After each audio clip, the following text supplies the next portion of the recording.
Hi, welcome to another version of Faith 234, where we share our thoughts and our testimonies about this week's or the past week's Come Follow Me lesson, which cover 1Nephi chapters 16 through 22. So anyway, we're going to pick out a couple things each that we want, that touched us, that we have a firm belief in, or that strengthen our testimony within those chapters. Okay, so in chapter 16, where it's talking about Nephi broke his bow, and immediately the brothers start placing blame, and whose fault it is, and why did he have to go and do that, and now they're all going to starve, and it's all Nephi's fault.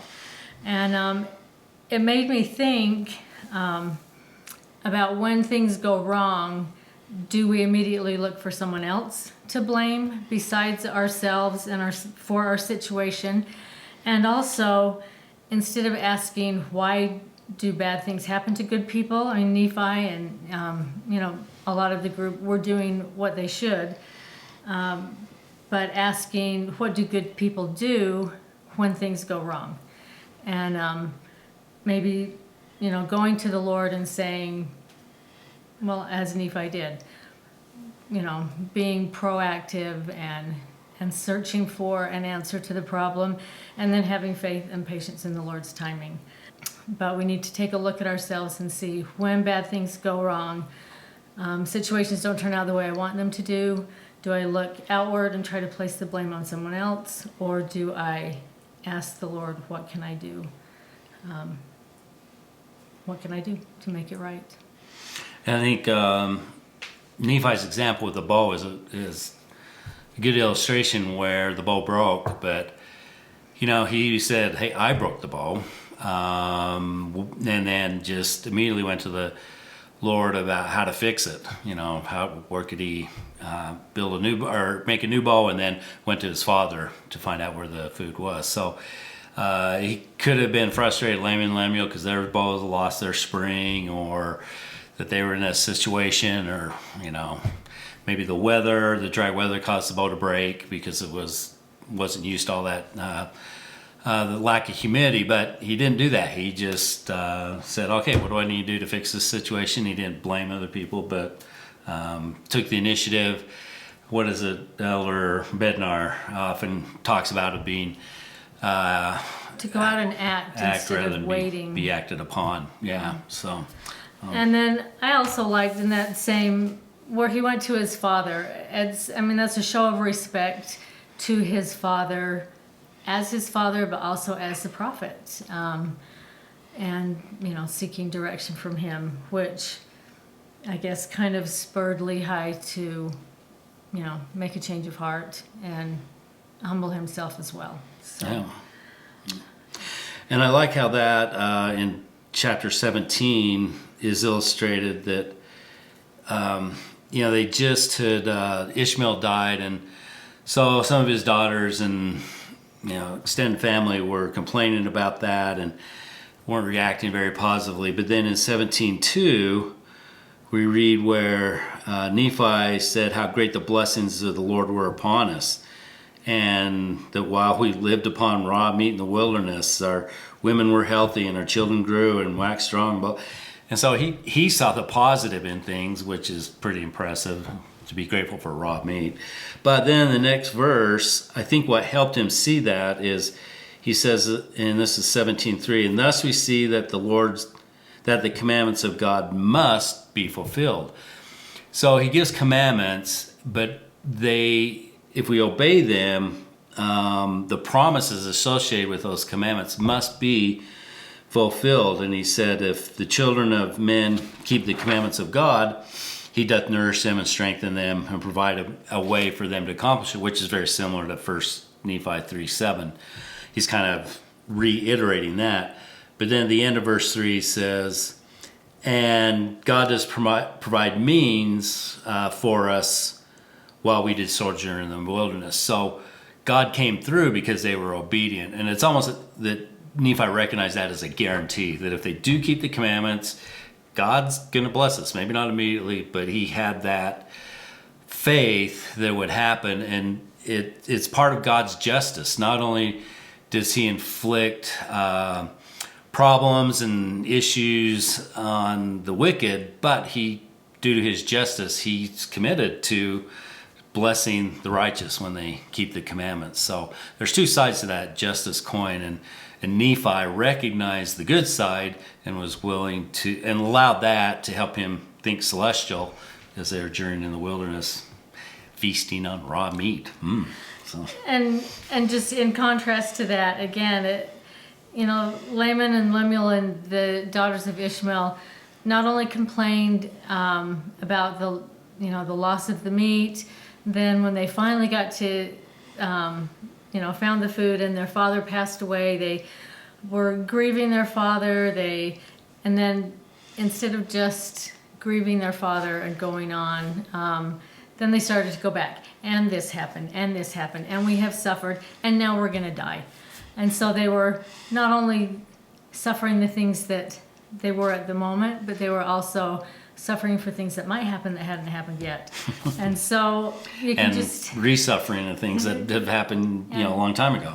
And so just pulling up everything that had happened. So you can see that contrast and the joy that Nephi was getting out of the journey and out of serving the Lord versus just the suffering and murmuring and that the others were finding no joy in life.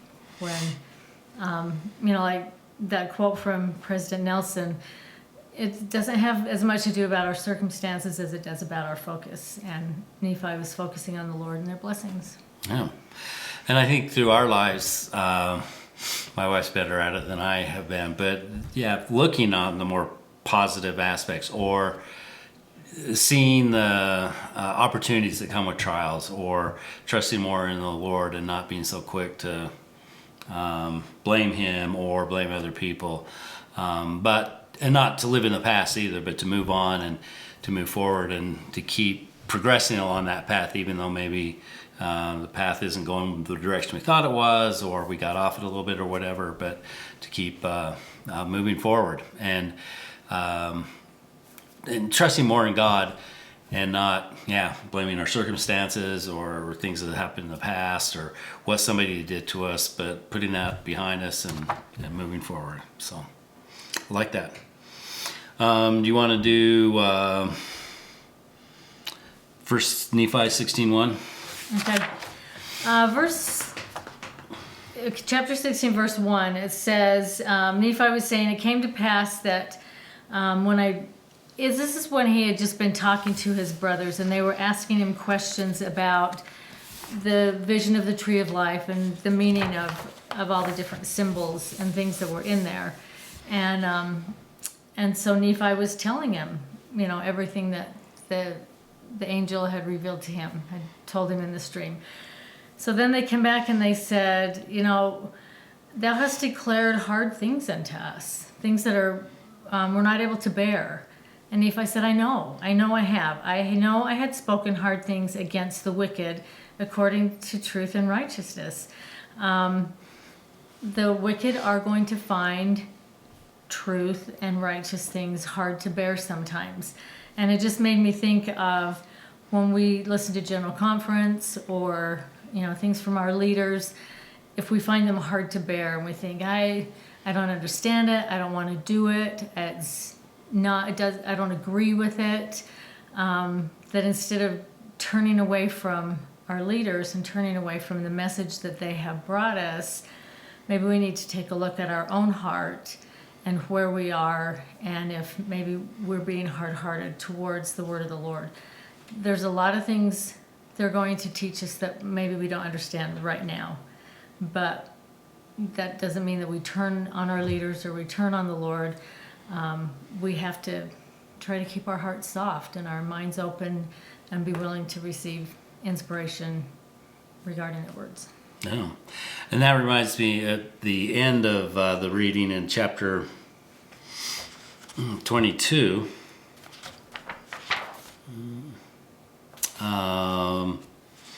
Chapter 22. That again, Nephi is kind of summary or talking to Laman and Lemuel, and they are asking him, are these things spiritual or temporal that you saw in your vision or Lehi saw? And of course, in verse 3, Nephi tells them that, they're both spiritual and temporal. And in the verse before that, he says, "For by the Spirit all things are made known unto the prophets." So anything temporal is going to have a spiritual component to it. And in Doctrine and Covenants, forgot to write it down, but in the Doctrine and Covenants, there's a verse that tells us that, there we go, section 29:34, tells us that to God all things are spiritual, and he doesn't give any commandment that's not. And I think as things come through the Holy Ghost is just spiritual. There's no temporal, physical component to the Holy Ghost. So he probably has no perspective of temporal things or any desire to even tell us temporal things. But he can help us in temporal matters that lead us down the spiritual path.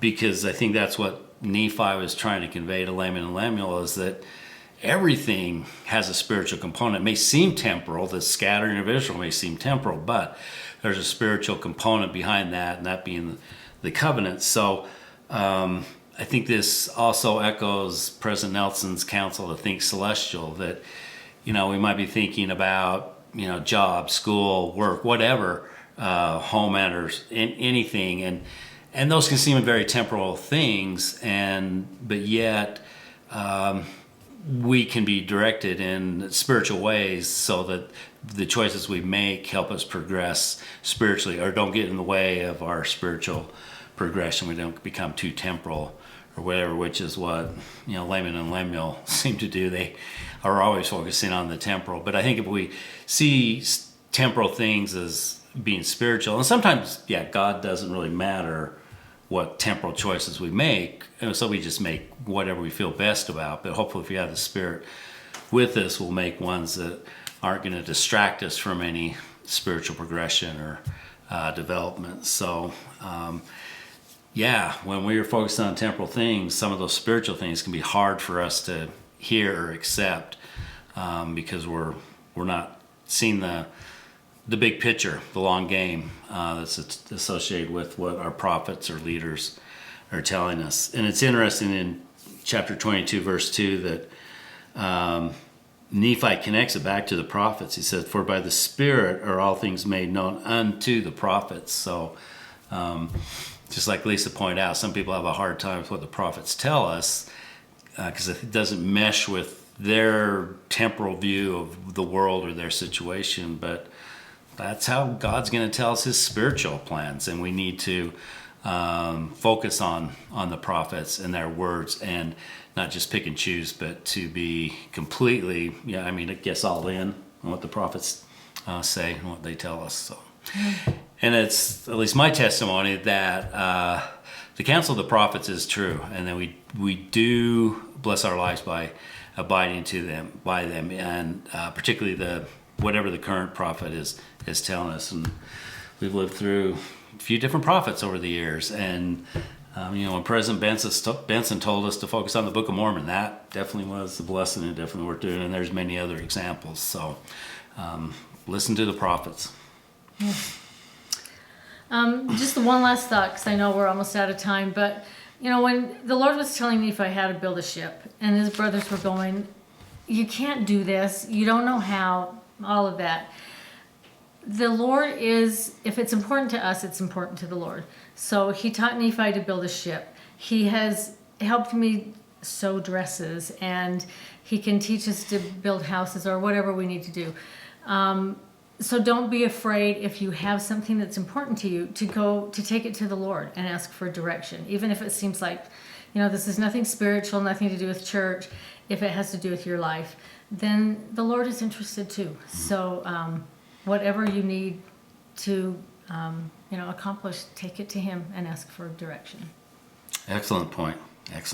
Thanks for listening. That's our thoughts, our testimonies on some of the content from 1 Nephi's chapter 16 through 22. And keep the faith. And keep the commandments. Love you. Love you guys. Bye.